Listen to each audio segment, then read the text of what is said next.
Hello বন্ধুরা, তোমরা সবাই কেমন আছো? আশা করি তোমরা সকলে ভালো আছো। আমিও খুব ভালো আছি, বলবো না, কারণ আমার শরীরটা খুব একটা ভালো নয়। তা সত্ত্বেও আমি অনেক কিছুদিন হয়ে গেল আমার বন্ধুর বিয়ে হয়েছে। আমরা 4 বন্ধুর মধ্যে থেকে এক বন্ধুর বিয়ে হয়ে গেছে। আমার তো বিয়ে কবেই হয়ে গেছে, আর 2জন এখন বাকি রয়েছে। তাদের মধ্যে এই পূজা রানীর বিয়ে হয়ে গেল। তো সে খুবই আলাদা টাইপের, বড্ড শান্তশিষ্ট প্রকৃতি। তো তার বিয়ে হলো। তো বিয়েতে কেমন আমরা কি কাটালাম, কীরকম করে মজা করলাম, তারই একটা ভিডিও ক্লিপ নিয়ে তোমাদের সামনে এলাম।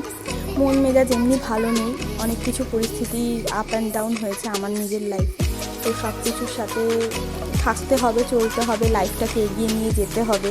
দেন তার জন্য ভাবলাম যে মন খারাপ করে ঘরে বসে থেকে কোনো লাভ নেই, তার থেকে একটা ভিডিও বানিয়ে ছাড়ি, তো ভালো লাগবে। তো পূজার অনেক দূরে বিয়ে হয়েছে। তো আমরা সকলে মিলে সেদিন ওই বিয়ের দিনটা খুব মজা করেছি। আগের দিন মেহেন্দি, রায়পুরো ভাতের অনুষ্ঠান সব কিছু সেরে পরের দিনকে ওর বিয়েতে এইরকম যাওয়া, বিয়ের দিনকে গায়ে হলুদে এরকম খুব মজা করেছি সকলেই। আমরা 3 বন্ধু মিলে খুব মজা করেছি। বিয়ে তো ও করেছে, আর আমরা মজা করেছি এদিকে। এই যিনি হচ্ছে স্টাইলিস্ট কুইন। তো স্টাইলিস্ট কুইনের দেখা দেখি আমারও একটু ছবি তোলার ইচ্ছা হলো, আমিও কয়েকটা ছবি তুলেছি। তো ইনি হচ্ছেন তানিয়া রানী। তো ইনি হচ্ছে বাড়ি সিয়ানি। উনি ভেবে নিয়েছে উনি এখন কুমারী থেকে যাবে। উনি আর এই সন্ধ্যা দুজন মিলে কুমারী থাকবে, ওরা ভেবেছে। ওদের বয়স বাড়ে না, বয়স তো আমাদের বাড়ে।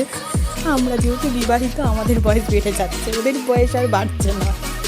এই যে আমার মাও সেদিন ভালো সেজেছিল, বান্ধবীদের সাথে সব ছিল।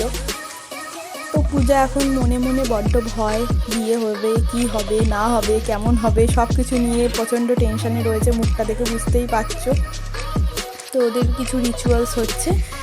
রিচুয়ালসগুলো কমপ্লিট হওয়ার পরেই সন্ধ্যেবেলার আমার লুক। সন্ধ্যাবেলায় আমাকে মমদি পার্লার থেকে আমি সেরেছি, দারুণ সাজিয়েছিল। আমি নিজেকে নিজে তারিফ করেছি, ভালো সাজিয়েছে দিদি, তাই কনফিডেন্সটা পেয়েছি বলবার। তো এই বন্ধুরা মিলে আমরা সেদিনটা ওকে বাদ দিয়ে ছবি তুলে নিয়েছি। তারপরে মা আর আমার বরের সাথে ছবি তুলেছিলাম। বাবাও এসেছিলো, বাবা একটু লেট করে এসেছিলো অফিস থেকে। তো এবার আমরা যথারীতি জুতো চুরির পার্টটা তো আমাদেরকেই নিতে হয়েছিল, জুতো চুরি যথারীতি করেছি। তো আর কি বলবো, সেই গল্প জুতো চুরি সারা জীবন মনে থাকবে। এমন জুতো চুরি করেছে সন্ধ্যা, যে হাতে লেগে হাতে কালচিটে দাগ ফাঁক ফেলে একাকার কাণ্ড। তো আমরা যতগুলো ফ্রেন্ডস ছিলাম সবাই মিলে একটা ছোট ছবি ক্লিক করেছিলাম। তার সাথে সাথে আমাদের চলেছিল অনেক ফটোশ্যুট, যে ফটোর মানে কোনো দিগন্ত নেই।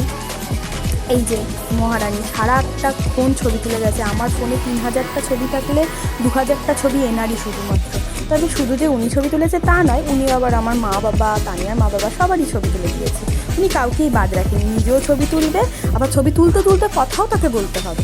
সে কথাও বলেছে, ছবিও তুলেছে, তুলে আমাকেও পোজ বলে দিয়েছে, এই রকমভাবে তোল, ওই রকমভাবে তোল। আমরা 3 জনে একটা ছবি দিয়ে দেখো তানিয়ার ছবিটা কেমন করে তুলেছে, খালি দেখো। তানিয়া রেগে গেছে রীতিমতো। তারপরে মা কাকিমাদের ছবি তুললাম। তোলার পর এখানের একটা ছবিও আমি নিজে তুলিনি, সব ওই সন্ধ্যা রানী। আমার ফোনটা বলেই দিয়েছিল 3টে দিনের জন্য ওই ফোন আমাদের, ওরা নিয়ে নিয়েছে আমার ফোনটা হাইজ্যাক করে। সব ছবি তুলে পূজার বিয়ে সম্পূর্ণ হলো। সিঁদুর করে মুখটা যেন সত্যি মেয়েদের যেন পাল্টে যায়। সেই শান্তশিষ্ট পূজা কতটা আলাদা হয়ে গেল।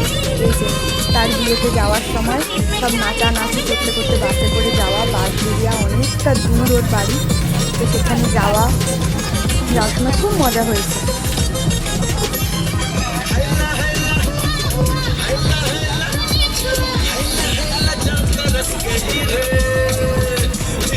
যতটা আনন্দ নিয়ে আমরা গেছিলাম মজা করতে করতে, ঠিক ততটা পরিমাণে বুকে কষ্ট চেপে রেখে আমরা এসেছিলাম। ওখানে বন্ধুটাকে রেখে দিয়ে আমরা এসেছিলাম। তো যথারীতি আমরা এই স্থানে পৌঁছে যাই, প্রায় 2.5 ঘন্টা পর পৌঁছেছি। তো ওখানে গিয়ে পূজার সাথে, বন্ধুদের সাথে, সবার সাথে সেলফি তুলে নেওয়া হয়েছিল। তো এই যে আমাদের অরিজিৎ সিং আর তার বউ, না ইয়ার্কি মারলাম, অরিজিৎদা ও তার বউ পূজা।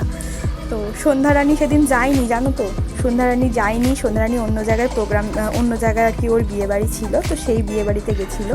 তো তাকে মিস করছিলাম, খুব মিস করেছি। সারাটাক্ষণ সন্ধ্যা আমাদের সাথে ফোনে ছিল, কোথায় আছি, কখন যাচ্ছি, কোথায় পৌঁছালাম, কি খেলাম, ও কখন ফিরলো, সব সারাটাক্ষণ ফোনের লাইনেও। তো এই যে তিনজন মিলে আমরা সেলফি তুলেছি। সন্ধ্যা ভীষণ মিস করেছে আমাদেরকে। সন্ধ্যা সরি রে, তুই এখান থেকে বাদ হয়ে গেছিস তাই জন্য। আর হ্যাঁ, আমরা সব বন্ধুরা মিলে একসাথে অরিজিৎদার সাথে ছবি তুলেছিলাম। তোলার পর খাওয়া দাওয়া করে আমরা রাত্রেবেলা যখন ফিরছিলাম তখন ওই খুব ভালোভাবেই বিয়ে বৌভাত সব কিছু কাটলো। সেদিন রাত্রেবেলা আমরা বাসে উঠলাম প্রায় 1:30, আর বাড়ি ফিরতে ফিরতে আমাদের বেজে গেছিলো সেই 3টে ভোরবেলা। তো তোমাদের কেমন লাগলো জানিও অবশ্যই। টাটা, আবার আসবো নতুন ভিডিও নিয়ে।